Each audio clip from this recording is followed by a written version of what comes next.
Frédéric Gosselin, professeur en génie mécanique à Polytechnique Montréal. Dans cette série de capsules, on va étudier la stabilité des structures élancées sujettes à un écoulement transverse. Je dois vous dire que si je devais choisir ma série de capsules préférée, je pense que celle-ci, c'est celle que je choisirais. Pourquoi? Vous allez voir que ce sont des capsules qui sont très physiques. Donc, on va faire des hypothèses physiques. Et puis, de ces hypothèses-là vont découler différentes simplifications. Et puis ça va nous permettre de faire des modèles assez simples qui vont représenter plusieurs phénomènes physiques très intéressants et très concrets avec des applications très pratiques et très visuelles. Donc, j'espère que vous allez aimer ça autant que moi. Donc, toutes les présentes capsules vont être basées sur une idée d'une grande vitesse réduite. Donc, qu'est-ce qu'on entend ici? C'est qu'on va considérer le mouvement d'une structure par rapport au mouvement du fluide tout autour.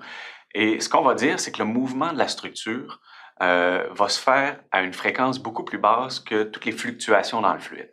Et donc, si on devait caractériser le mouvement de notre structure par un temps caractéristique et le mouvement du fluide par un temps caractéristique lui aussi, on voit que le temps caractéristique fluide serait beaucoup plus court que le temps caractéristique solide.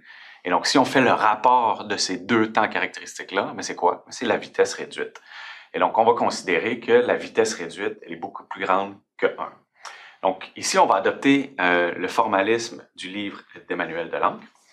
Donc, on va commencer avec une première hypothèse. C'est l'hypothèse quasi-statique. Tout de suite, une première mise en garde. Quand vous allez feuilleter la littérature, vous allez voir que différents auteurs utilisent le terme quasi-statique pour signifier différentes choses. Donc, nous, on va adopter le formalisme du livre d'Emmanuel Delangle. Donc, voici ce qu'on entend par l'hypothèse quasi-statique. Donc, ce qu'on va dire, c'est que notre écoulement est tellement rapide par rapport aux vitesses de déplacement du solide que, vu du fluide, c'est comme si le solide était stationnaire. Donc, notre vitesse fluide grand U, elle est beaucoup plus grande que V solide. Puis la vitesse solide, c'est quoi? C'est l'amplitude de mouvement de notre solide multipliée par sa fréquence de vibration, plus ou moins. Et donc, si on veut représenter tout ça de façon, cette inéquation de façon adimensionnelle, on peut envoyer, on divise tout par le diamètre, puis on envoie la fréquence solide de l'autre côté, et on se retrouve avec un critère qui a la forme UR est beaucoup plus grand que D, qui est notre nombre de déplacements.